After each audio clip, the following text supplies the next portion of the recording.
Pearl Harbor is a 2001 American romantic war drama film directed by Michael Bay, produced by Bay and Jerry Bruckheimer and written by Randall Wallace. It stars Ben Affleck, Kate Beckinsale, Josh Hartnett, Cuba Gooding Jr., Tom Sizemore, Jon Voight, Colm Feore, and Alec Baldwin.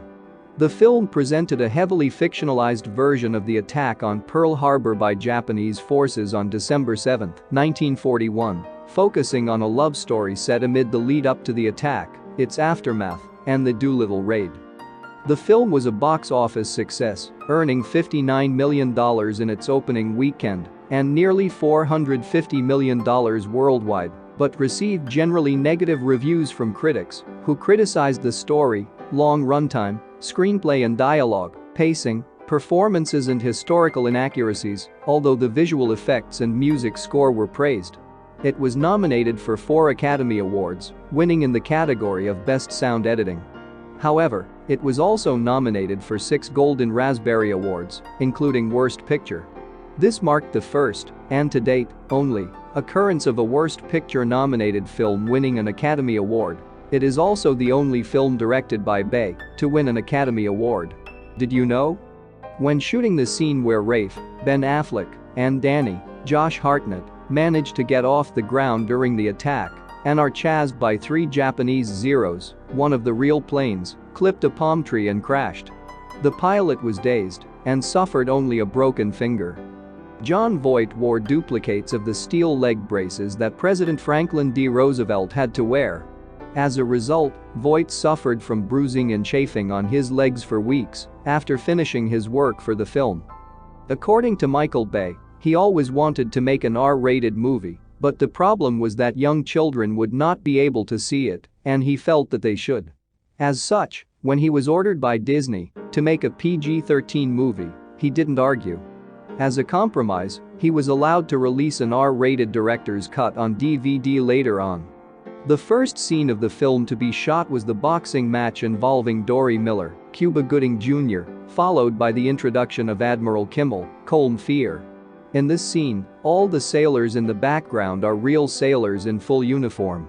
They also played the extras in the boxing match scene. The production budget, $140 million, was, at the time, the largest ever given to a movie before filming started. Storyline warning spoiler. In 1923 Tennessee, 2 best friends, Rafe McCauley and Danny Walker, play together in the back of an old biplane, pretending to be soldiers fighting the German Empire in World War. In January 1941, with World War II raging, Danny and Rafe are both first lieutenants under the command of Major Jimmy Doolittle.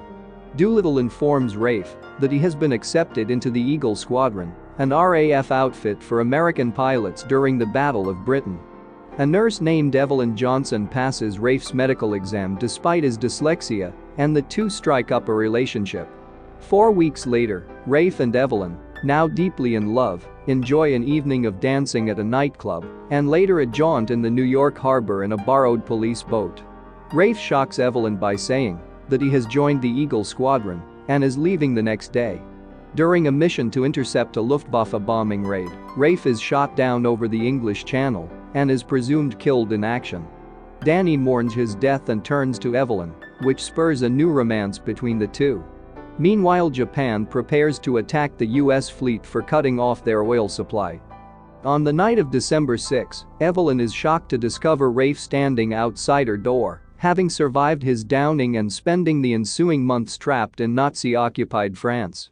Rafe, in turn, discovers Danny's romance with Evelyn and leaves for the hula bar, where he is welcomed back by his overjoyed fellow pilots.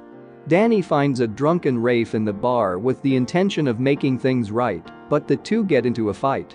They drive away, avoiding being put in the brig when the military police arrive at the bar. The two later fall asleep in Danny's car.